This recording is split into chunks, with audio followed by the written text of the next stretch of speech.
بسم اللہ الرحمن الرحیم۔ یہ ایک ویڈیو سے متعلق سوال ہے۔ اس ویڈیو کے اندر ایک غیر مقلد عالم یہ بتا رہے ہیں کہ بھینس کی قربانی کرنا جائز نہیں ہے، اور وہ صاحب جو ہے باقاعدہ مارکیٹ پہنچے ہوئے ہیں، مارکیٹ میں لوگ بھینسیں کٹڑے بیچ رہے ہیں۔ اب وہ ان کے درمیان میں جا کے کہہ رہے ہیں کہ بھئی یہ تم کیا کر رہے ہو، یہ تو نہ قرآن میں آیا ہے، کہیں نہ حدیث میں آیا ہے، کہیں سے ثابت ہی نہیں ہے، تم یہ قربانی کرنے جا رہے ہو، اس کی تو قربانی ہوگی ہی نہیں۔ اب وہ بیچاری بھولی بھالی عوام کتنی زیادہ وہ پریشان ہوگی، ایک عالم نما شخص ان کے درمیان میں جا کر اس طرح کی باتیں کر رہا ہے کہ تم بھینس کی قربانی دینے جا رہے ہو، بھینس کی تو قربانی نہیں ہوتی ہے، تو کتنا زیادہ ان پہ اثر پڑے گا۔ سوچیں گے کہ بھئی ہم تو اتنے دنوں سے قربانی کرتے چلے آئے ہیں، قربانی ہماری نہیں ہوئی ہے، اور اب قربانی کرنی تھی لیکن قربانی نہیں ہوگی، اور بھینس کی تو قربانی نہیں ہونی چاہیے۔ اس طرح کی واہیات باتیں یہ لوگ کر دیتے ہیں، اور اس میں یہ جو غیر مقلدین حضرات ہوتے ہیں اس کا بھی خیال نہیں رکھتے ہیں کہ ان کی جو اپنی ذاتی رائے ہوتی ہے اسے یہ کہہ کر بیان نہیں کرتے ہیں کہ بھئی ہماری رائے اس مسئلے میں یہ، بلکہ یہی کہہ کے بیان کر رہے ہوتے ہیں کہ نہیں یہی قرآن میں بھی ہے، یہی حدیث میں بھی ہے۔ ان کی جو اپنی فہم اور اپنی انڈرسٹینڈنگ ہوتی ہے اسے قرآن و حدیث کا نام دے کر وہ بیان کر رہے ہوتے ہیں۔ بہرحال تو وہ صاحب جو وہ ویڈیو بہت سے حضرات اس کو شیئر بھی کر رہے ہیں، معلوم بھی کر رہے ہیں اس کے بارے میں، تو وہ ویڈیو بالکل بھی صحیح نہیں ہے۔ بھینس کی قربانی کرنا بالکل جائز اور درست ہے، بھینس کی قربانی بالکل کی جا سکتی ہے، اس میں کوئی حرج کی بات نہیں ہے، اور یہ مسئلہ پوری امت مسلمہ کے یہاں متفق علیہ ہے، یہاں تک کہ جو غیر مقلدین حضرات ہیں وہ بھی اس مسئلے کو تسلیم کرتے ہیں۔ اکا دکا جو حضرات ہوتے ہیں ان کی رائے کا اعتبار نہیں کیا جاتا ہے۔ یہ دیکھیں میرے سامنے اس وقت کتاب ہے، اس کا نام ہے فتاوی علمیہ، اور ایک غیر مقلد عالم گزرے ہیں جن کا نام تھا حافظ زبیر علی زئی، ان کی یہ لکھی ہوئی کتاب ہے۔ اب اس میں انہوں نے بھینس کی قربانی کا مسئلہ بیان کر رکھا ہے۔ غیر مقلدین کا مسئلہ یہ کہ وہ اپنے علماء کی لکھی ہوئی کتابیں بھی نہیں دیکھتے ہیں، اگر کم از کم اسی کتاب کو دیکھ لیتے تو منہ کھول کر یہ تو کہہ دیتے کہ بھئی ہمارے ہاں ایک رائے یہ بھی ہے، تو اس لیے جو حضرات قربانی کر رہے ہیں قربانی ان کی ہو جائے گی۔ بہرحال تو امت میں اس طرح سے انتشار بہرحال نہیں کرنا چاہیے۔ دیکھیں ان سے پوچھا گیا، سوال کیا گیا کہ کیا بھینس کی قربانی جائز ہے، تو انہوں نے جواب میں لکھا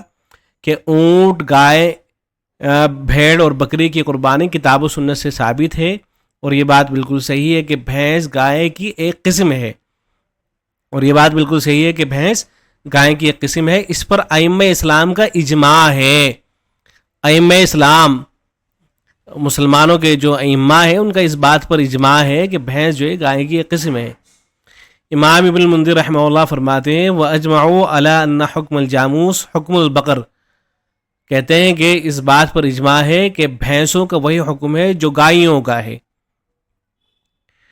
پھر آگے لکھتے ہیں علامہ ابن قدامہ حنبلی رحمۃ اللہ علیہ کے حوالے سے لکھتے ہیں کہ لا خلاف فی ھذا نعلمہ،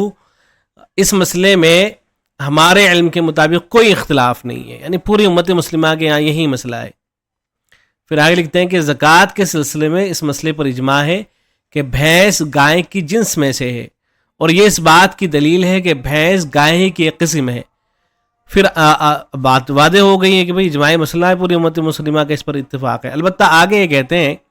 کہ تاہم چونکہ رسول اکرم صلی اللہ علیہ وسلم یا صحابہ کرام رضی اللہ عنہم اجمعین سے صراحتاً بھینس کی قربانی کا کوئی ثبوت نہیں ہے،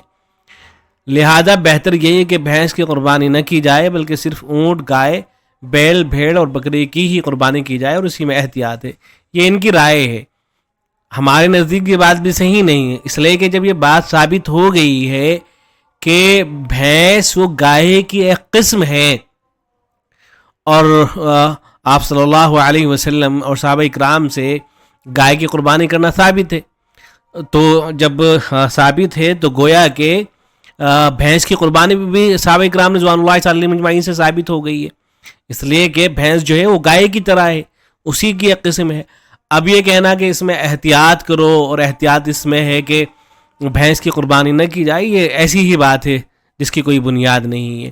تو احتیاط کی ضرورت نہیں ہے۔ آپ جیسے اور جانوروں کی قربانی کرتے ہیں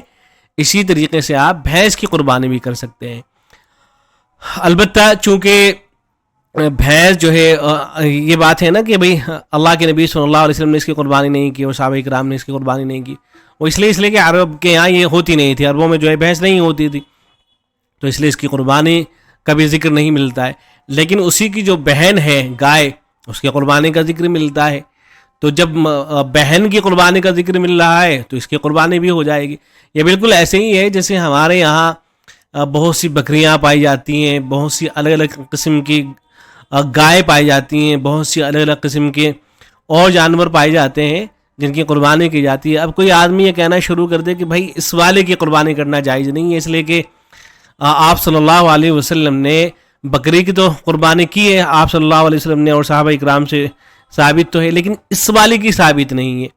یہ تو فلاں ملک کے اندر پائی جاتی ہے. تو اس سے کہا جائے گا کہ بھئی آپ اپنے دماغ کا علاج کرائیں, اس لیے کہ جب یہ ثابت ہو گیا ہے کہ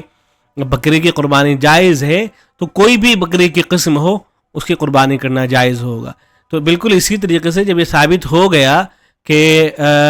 گائے کی قربانی کرنا جائز ہے تو گائے کی کوئی بھی قسم ہو, چاہے بھینس ہو یا